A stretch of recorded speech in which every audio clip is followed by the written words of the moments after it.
On va aborder la motion d'abord. La motion. Alors, juste avant, de façon transitoire, deux informations complémentaires. Monsieur Le Jamtel, vous m'aviez posé, parce qu'on n'est pas encore dans les questions diverses, mais vous m'aviez posé la dernière fois une question sur un lieu qui permettait le déroulement d'obsèques civiles. C'est pour vous dire que nous progressons sur l'identification d'un lieu. Deuxième élément, mais ça concerne ce qui s'est passé, je suis arrivé, Monsieur le Président, en communauté urbaine, où on avait parlé également de la patinoire. On va pas refaire le débat, enfin la patinoire cette fois-ci de Noël, des festivités de Noël, pour vous dire que nous n'en avions pas parlé, mais il y a deux pistes qui sont pour permettre l'accès aux enfants. Il y a deux pistes qui étaient en travail au moment où nous parlions. Une qui est une initiative prise par les commerçants eux-mêmes, mais c'est à eux de communiquer là-dessus parce que c'est toujours une piste, c'est pas complètement finalisé, il y a quelques petites difficultés pour permettre au maximum aux écoles de pouvoir, à un tarif extrêmement modique, de pouvoir donc avoir accès à cet équipement ludique et festif au titre de l'initiation au sport de glace pendant cette période. Et puis, comme nous le faisons toujours chaque fois qu'il y a des initiatives, il y avait également sur le métier donc une réflexion menée par le CCAS sur l'accession aux centres sociaux, comme on le fait de façon classique. Donc, je veux dire, c'est un automatisme qui s'était déclenché et sur lequel on sera amené aussi, je parle sous le contrôle de Frédéric Bastian, à communiquer quand les choses seront complètement finalisées. Voilà. Donc motion.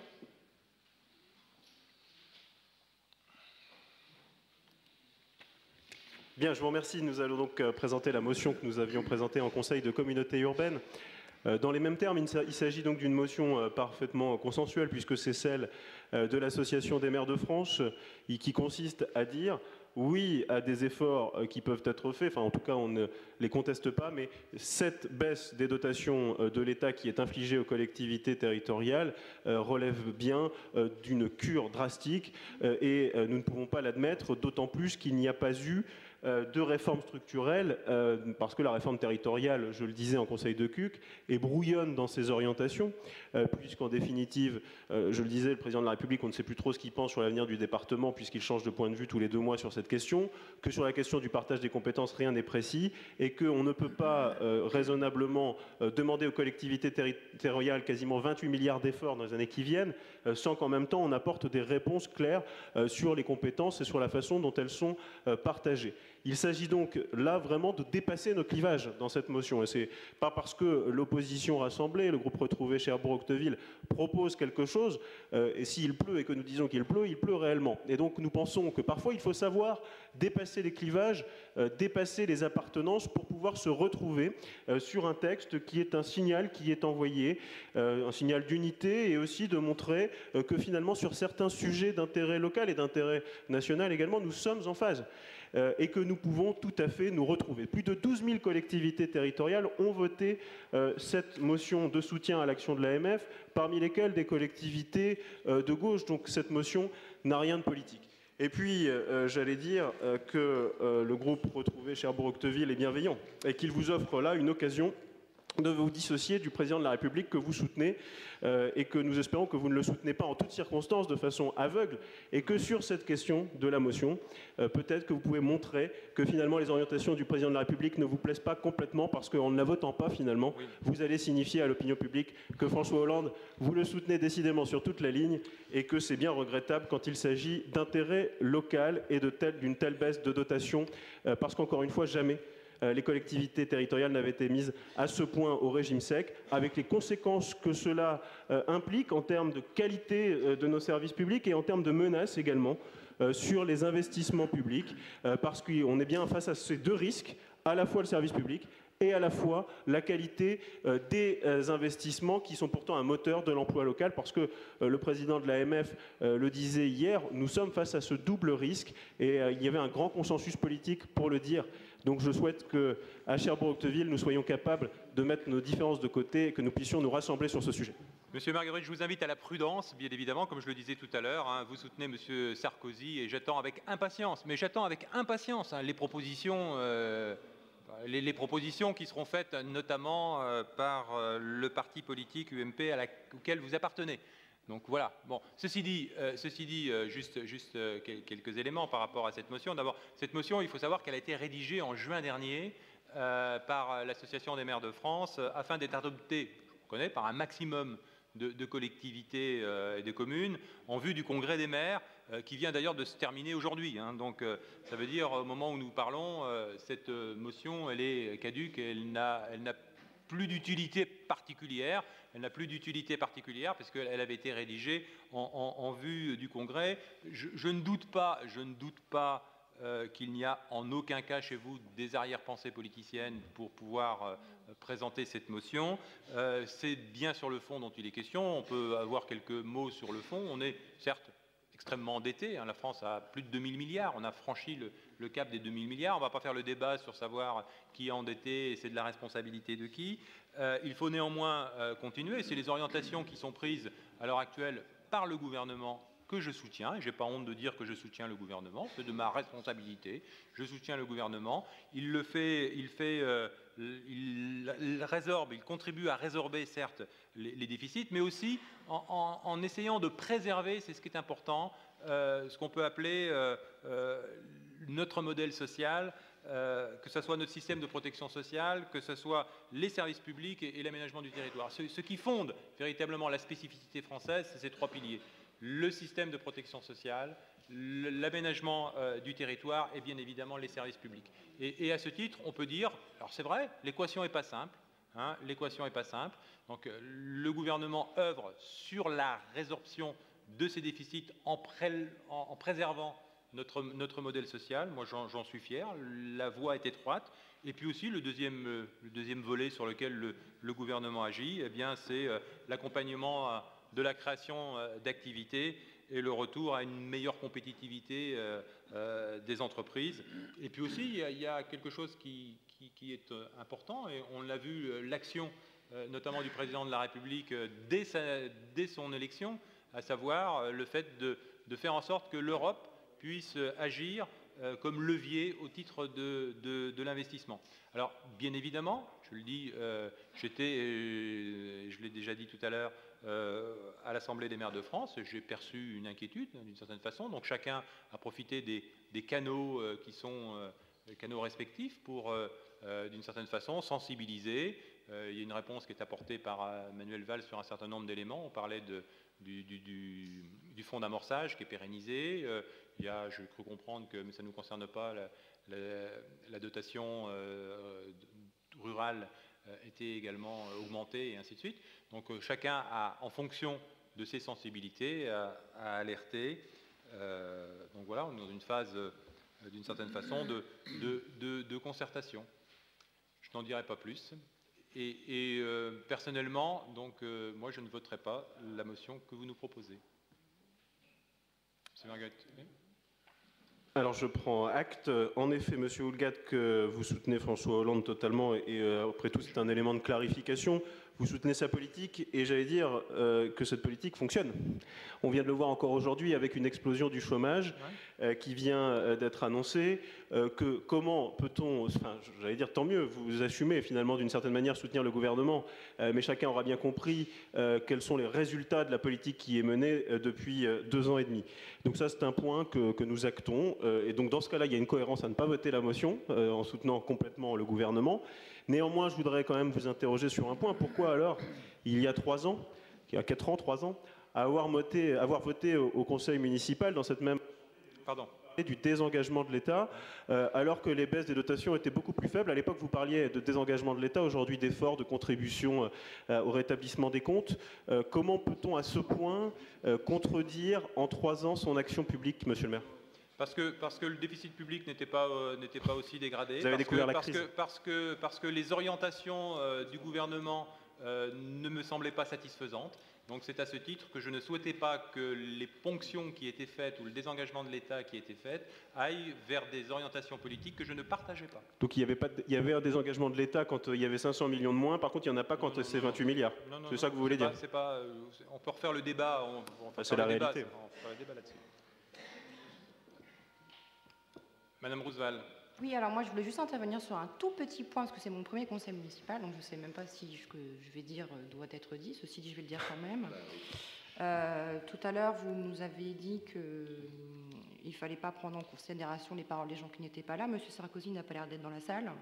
Ouais. Oui, mais enfin il a des écrits, Ceci dit, qui sont publics. Je suis donc à mon premier conseil municipal et je voulais quand même préciser qu'au sein de l'opposition, il y a quand même 4 personnes de la société civile et que nous ne sommes pas là pour écouter les débats de ce que vous pouvez penser du président de l'UMP, voilà. Personnellement. Voilà, c'est tout ce que j'ai à dire, merci. Il n'y a pas de... Voilà. Bah, oui, nous aussi. Hein. Et des trucs du président Sarkozy. Bon. Pardon. On en parlera après le concert. Voilà, ok. Merci. Les centristes. Monsieur Poitvin, et puis ensuite... Madame Lemonnier. Si nous souscrivons à la motion de l'Association des maires de France, et certainement pas au courrier écrit au dos auquel nous ne nous associons nullement, nous voulons rappeler que plus de 12 000 communes l'ont soutenu, de droite comme Bordeaux et Nancy, Le Havre, du PS comme Lens et Liévin, et des villes front de gauche, dont la ville de Stein, dont le maire a même décrété une grève contre la baisse de dotation et contre la politique d'austérité. Nous voulons tout de même rappeler qu'une baisse des dotations de 10 milliards d'euros était également dans le projet de M. Sarkozy. Alors je sais, certes, il a justifié tout ça, mais ça concerne les communes, donc on en parle. Était dans le projet de M. Sarkozy en 2012, et que d'ailleurs le PS dénonçait à l'époque, je cite M. Bartolone, la mort des services publics locaux. J'avoue d'ailleurs ne pas comprendre la position de la droite qui s'élève contre ce dont elle rêvait en 2012. Et surtout sur ce qu'elle veut amplifier si elle revenait au pouvoir. Quand on imagine que dans les cartons de l'UMP, ce n'est pas 50 milliards, mais 130 milliards de réduction de budget, on s'interroge sur une probable duplicité. Mais nous nous en tenons au texte de l'Association des maires de France, à savoir protester contre les baisses de dotation, qui s'inscrit dans notre lutte contre l'austérité. Ok. Madame Lemonnier. Oui, merci. C'est aussi une explication de vote. Donc, en tant qu'écologistes, nous ne cautionnons pas les choix budgétaires faits par ce gouvernement. Mais nous estimons, comme vous l'avez dit, que la présentation de cette motion arrive tardivement, je ne reviens pas dessus. Et de plus, nous ne sommes pas en accord avec la totalité de ce texte, notamment le passage traitant de l'arrêt des mesures normatives, qui sont pour nous pas seulement une source de dépenses, mais aussi une source de protection, qui sont préventives et qui peuvent éviter des surcoûts ultérieurs. C'est pourquoi nous nous abstiendrons. Ok. Sébastien Fagnan. Oui, merci Monsieur le maire. Juste pour apporter quelques points de précision sur des sujets qui ont été évoqués et qui font partie de la motion de l'AMF, et notamment l'inflation normative. Je pense que l'on peut tous se retrouver autour de ce sujet-là, et c'est la raison pour laquelle il y a eu une mission qui a donné suite à un rapport, le rapport Boulard et Lambert, qui commence à être mis en œuvre dans le cadre de la simplification de l'État. Sur les réformes structurelles que M. Marguerite appelle de ses voeux, une mission parlementaire verra le jour en 2015 à ce sujet. Christian Eckert, secrétaire d'État au budget, a annoncé ce matin devant l'Assemblée des maires qu'une réforme aura lieu, une réforme de la DGF aura lieu et sera intégrée au projet de loi de finances 2016. Mais je voudrais revenir sur deux incohérences, à la fois sur le fond de cette motion et sur la méthode. Vous évoquez une purge, etc. Bon, le maire a évoqué votre imagination sur le vocabulaire, mais un certain nombre de personnes, M. Poitvin l'a rappelé tout à l'heure, vous appartenez à une famille politique qui est l'UMP, un certain nombre de ses responsables ont fait quelques propositions. M. Fillon évoque la suppression de milliers de postes de fonctionnaires, M. Sarkozy une précarisation massive avec des contrats de 5 années, et notamment la réduction des dépenses publiques de 120 à 150 milliards. Alors, bien évidemment, vous ne nous avez pas expliqué sur quel service public vous toucheriez par cette dépense massive, cette fin des dépenses massives publiques. Et sur la forme, vous évoquez une motion consensuelle, etc. Très bien, l'esprit est louable, mais dans ce cas-là, il aurait été salutaire de prendre attache auprès des 2 autres groupes qui composent cette assemblée municipale pour en discuter. Cette motion existe depuis plusieurs mois, vous en étiez informés sans nul doute bien auparavant, et il aurait été intéressant de justement discuter de ce texte-là pour véritablement qu'il soit consensuel, si tel était véritablement votre objectif. Donc c'est la raison pour laquelle, personnellement, et je pense qu'au nom du groupe de la majorité municipale, nous voterons contre. Okay. Je propose maintenant donc d'en rester là et de soumettre, de soumettre cette motion. Excusez-moi, mais la société civile aussi, la voilà. majorité municipale. Oui, non. De soumettre cette motion aux voix. Donc, qui vote contre? Alors, on va compter. Qui c'est qui compte? Ah, il y a là qu'on a l'habitude. Alors. Il y a des réflexes. Hein. Alors, qui vote contre? Qui c'est qui compte? Qu'est-ce qui compte? Avec les pouvoirs, Oui, le pouvoir de Catherine. Ceux qui ont des procurations, levez-le. Voilà, c'est bon. Dominique Vaillé vote 2 fois. Hein. Dominique Vaillé vote 2 fois. T'as deux. Dominique, tu as une. Voilà. C'est bon? Vous vous déplacez. Qui s'abstient? 2. Et qui? 4. Qui vote contre? Qui vote pour, pardon. Qui vote pour, excusez-moi. Qui vote pour la motion?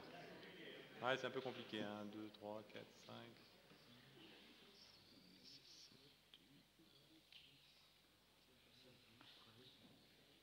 Donc le résultat des votes, c'est?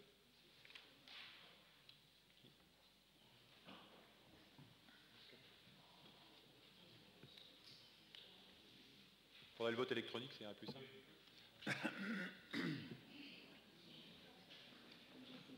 Alors, un grand moment de suspense.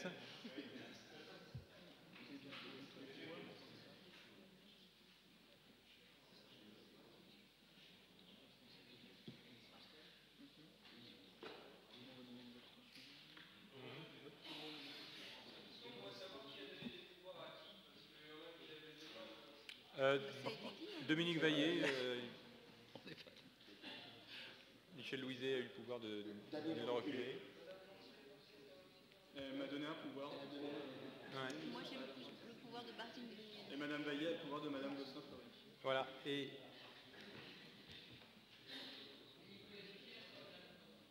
tout à fait. On est.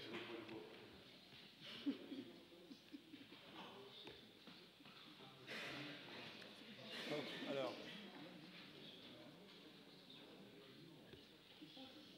Sinon on va revoter. Hein. Non. Vous montrerez votre bulletin comme Madame Kosciusko-Morizet.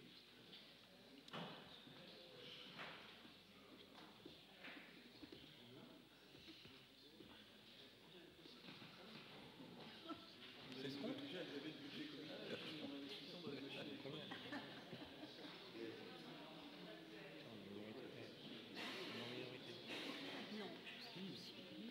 Alors, visiblement, il y a un problème. On va revoter, alors pour que les choses soient bien claires, avec ceux qui ont un pouvoir, lèvent les 2 mains. Donc, qui est contre cette motion? Voilà. Alors, vous comptez bien, contre la motion.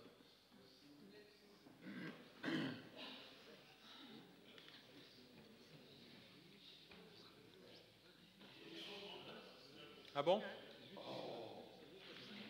Pardon? C'était bon? Mais non, il n'y a pas de changement de vote. Mais non, j'ai voté contre au premier aussi. Ah non, vous auriez voulu peut-être que je vote. Mais je vous promets que j'ai voté contre au premier aussi. Et... Ok, bon. Voilà, bon, c'est bon. Voilà, ça y est. Oui, c'est filmé. Donc, contre, donc 35 votes exprimés, contre 19, pour 16, abstention 4. Donc la motion est rejetée. Voilà. Ok.